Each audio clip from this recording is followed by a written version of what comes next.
of my way! A sign? Who cares? I'll run over it again. Trouble busters! La la la. Out of my way! Emily, I made sure I did it again. I saw the model of the car, the color, and the driver as she drove away. I don't think that was me. I know it was you, Madeline. Maybe you're mistaking me with someone else. Helen, remember 4 years ago? This is a new cafe that opened up. You thought that a hair salon was a cafe? Oh, I'm sorry about what happened back then. Anyways, it wasn't me. I wasn't the one who made that shortcut. Oh. She's right that I made that mistake 4 years ago, but I know the driver in that car was Madeline. I decided to ask my husband to install a surveillance camera. I hope this works. I wished I never had to talk to her about this, and I hope this will solve the problem. However, that's Madeline. I went to go check my surveillance recording. Madeline was clearly captured by the camera. I knew she was the culprit. I went to go talk to her for a second time, but Madeline only acted shamelessly. Oh, I see. You installed a camera, huh? Good for you. Okay, I'll be careful next time. She didn't even apologize. She's not sorry for anything. I know things can sometimes get sensitive between neighbors, and that's why I've been trying to be so nice this entire time. It's time for revenge. I'm not going to forgive her. I'm not forgiving her for this either. We're not letting her get away with this. Trouble busters! La la la. A sign? Who cares? I'll run over it again. What the heck? What the heck? What the heck? May I help you with something?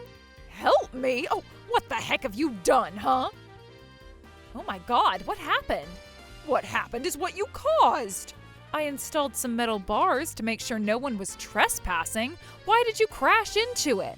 I didn't know you installed these stupid bars. How dare you do this? You're going to pay for my car. What? You shouldn't have been trespassing on my private property to begin with. How dare you say that as if this was my fault? I was just driving this street as always. And did I ever give you permission to do that? But you're my neighbor. You're my neighbor, but that doesn't answer my question.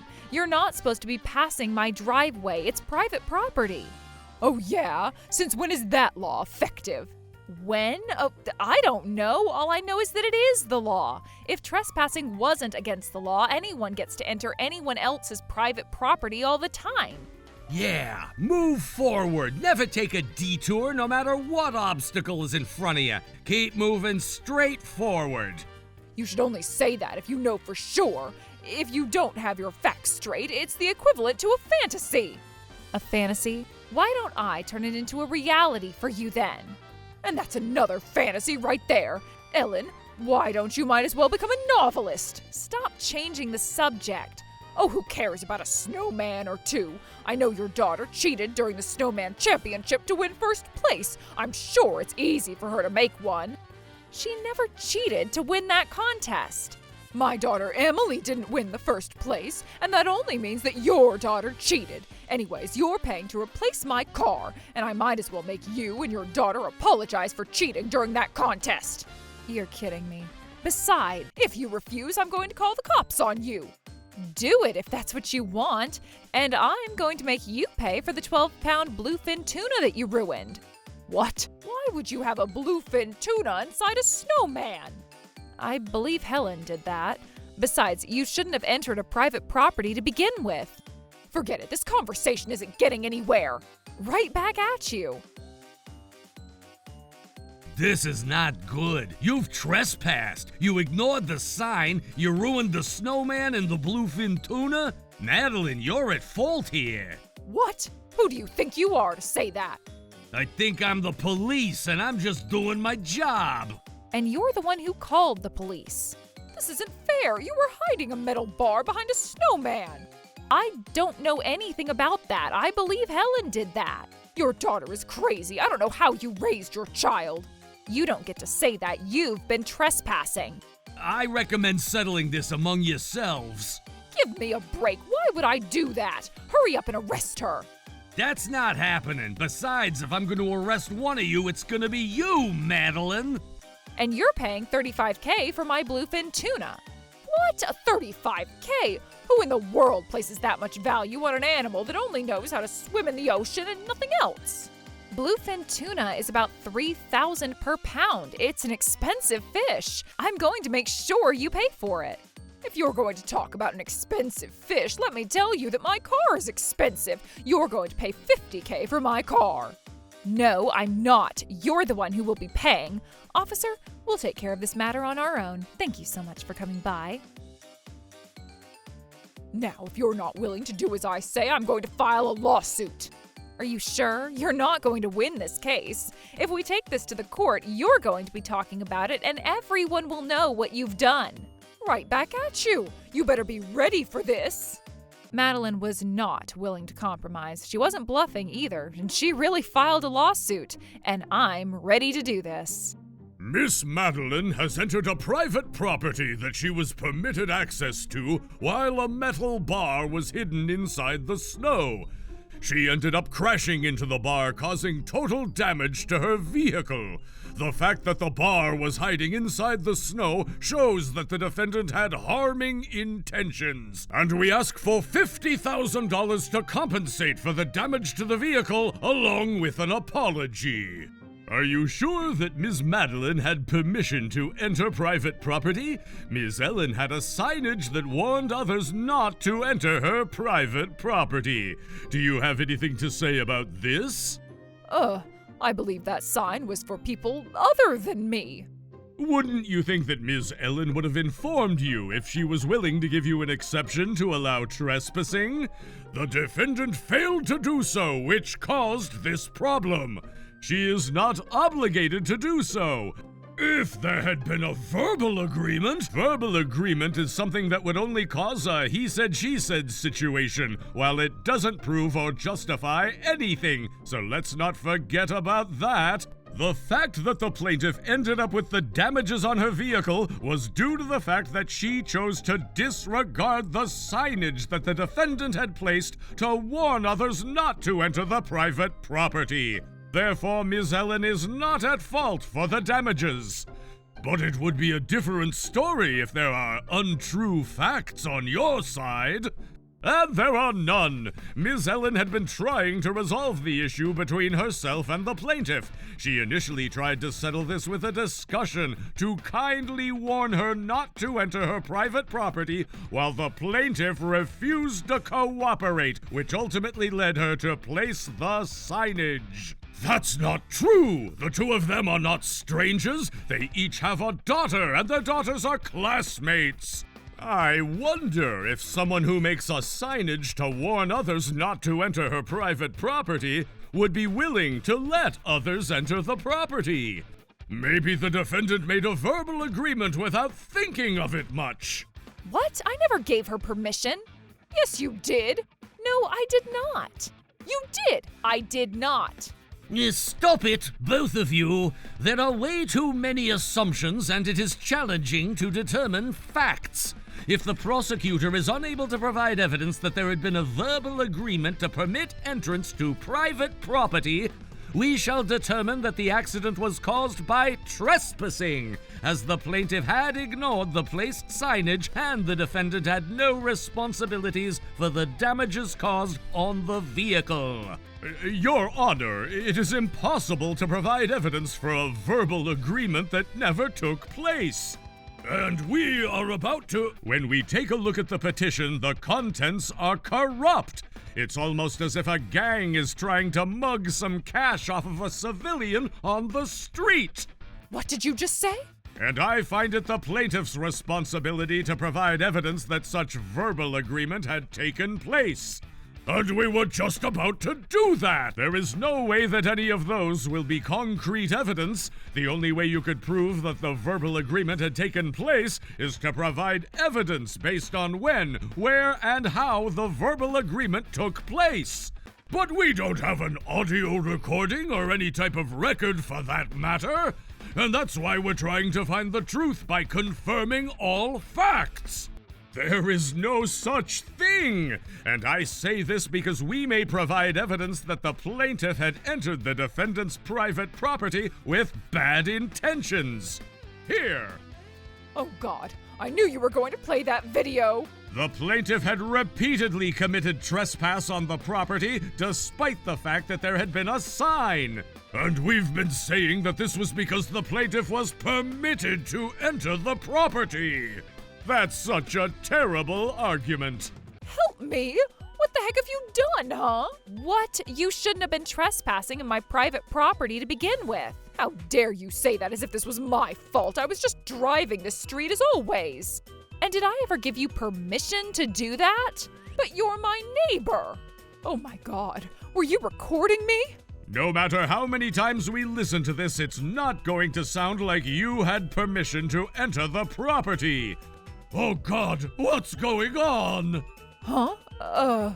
I never told lies. You told me that you and the defendant had a verbal agreement. You said that she agreed while she was jealous of you because your daughter is better than her daughter at everything in school. You said that you wished you could get along with Ms. Helen while she would keep acting out of jealousy.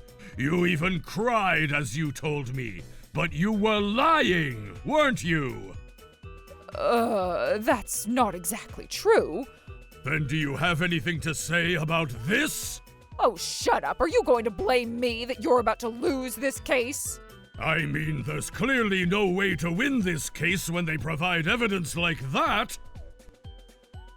Wow, how can you take it out on your lawyer like that? Ever since I realized that talking wouldn't resolve any issues with you, I've been recording every conversation we've had. Oh, don't look at me like that. And please take a look at this video, too. She's right about to crash into a snowman. Look at her face. She's doing it on purpose. Stop. I would have wanted you to stop.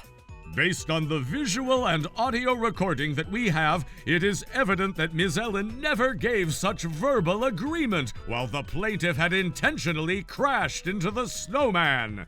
Despite the fact that she had been warned not to drive into her private property, the plaintiff had never cooperated while she continued to choose to trespass the property. And she ultimately crashed into the bluefin tuna that was placed inside the snowman. This case was regarding the damages caused on the plaintiff's vehicle, but it is clear that the plaintiff is at full fault. The petition is rejected, and if there are any objections to this judgment... I object. I do. I have lots of objections. Your Honor, would you kindly hold off on the verdict? That's right. Mr. Thompson, you got this. We would like to admit to all fault at this time to settle this dispute with Ms. Ellen. Why would I do that? I'm only suggesting the best decision you could make in this situation. Once this case is at its verdict, it will stay as an official record. And isn't it your job to make sure that doesn't happen? What did I hire you for, huh? You provided false facts regarding the case. How shameless are you? Of course, I wouldn't want to say what I didn't want to say. And that's exactly why we're losing this case. Listen, what you're trying to ask for is not going to happen. The more you go after this, you're only going to dig yourself a deeper hole for a lost trial. It's impossible to turn things around at this point. You're a criminal who trespassed private property with harassing intentions just to ultimately get your car wrecked. How dare you speak to me like that? And I don't mind if you decide to fire me on the spot. I had only made that suggestion because I was willing to do the best work I could do for your interest. Are you telling me that woman was a step ahead of me? I would never admit to that. If you don't admit to it, you're going to simply lose this case, and you'll end up in a bad situation. Are you threatening me? If you lose this case, it's only going to be a matter of time before they retaliate against you. What? She's going to be filing a lawsuit against you for trespassing her private property, despite the fact that she had a sign to warn you, while you crashed into and damaged a bluefin tuna that was worth $35,000. $35,000? I'm going to make you pay for it no matter what. No, I'm going to fight back against that. And that's not possible! You would rather settle this dispute and pay for the bluefin tuna! No, if I win this case, we'll be even. I won't have to take any penalties. Your thought process is just like a gambler who's losing money. $50,000 that I got from life insurance, but I don't need to be afraid of anything as long as I win. The battle you're about to enter is something that you have absolutely no guarantee that you'd win. You're only relying on luck, and it's never going to go the way you want. But And this is going to be the turning point. You're going to be the defendant at this point. If we're going to seek further trial, we're going to file a civil lawsuit against you for property damages. And after the civil trial, it will be a criminal trial. criminal?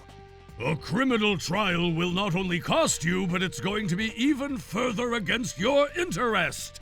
What do you mean? You'll end up with a criminal record, since most of what you've committed will likely be considered misdemeanor rather than felony. You probably won't end up being in prison, but a record is a record. How would your daughter feel if she finds out that you have a criminal record? And what about your husband? Make sure you think carefully before you make a decision on how to proceed. To be honest, I'm touched with how Mr. Thompson still tries to help you out with the best course of action, despite the fact that he was told false facts upon taking on this trial. And you're taking that for granted. What a shame! I'm only going to do whatever it takes to give you the biggest damage possible out of what you've done. You can't talk to me like that!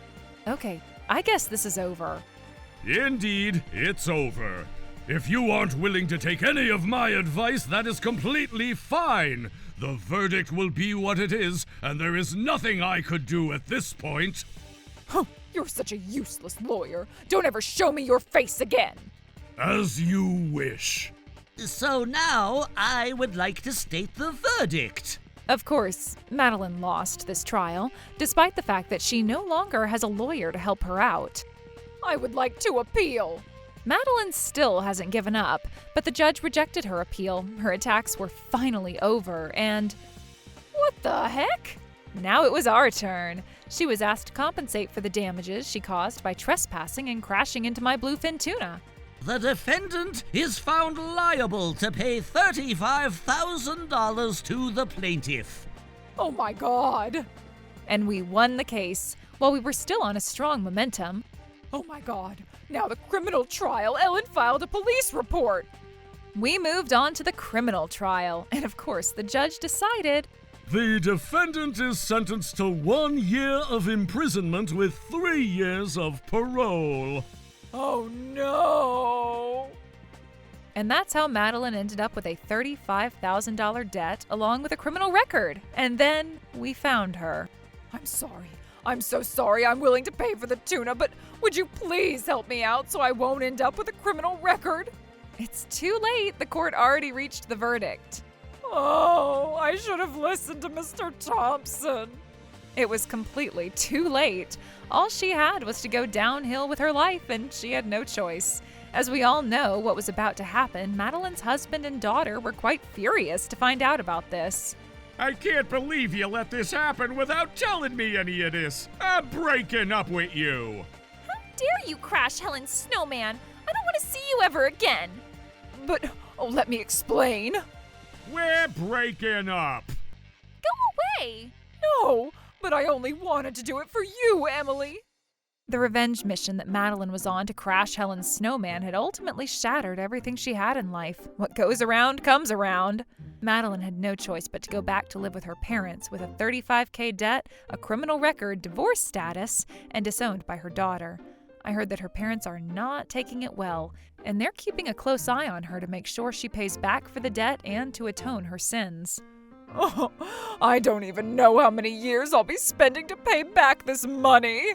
As for me, I've been stress-free more than ever after living with peace in mind that no one is trespassing my property. And no more snowman destroyers, too. My daughter is making another snowman today. Do you want to build a snowman? Hey, Helen, don't do that! Troublebusters!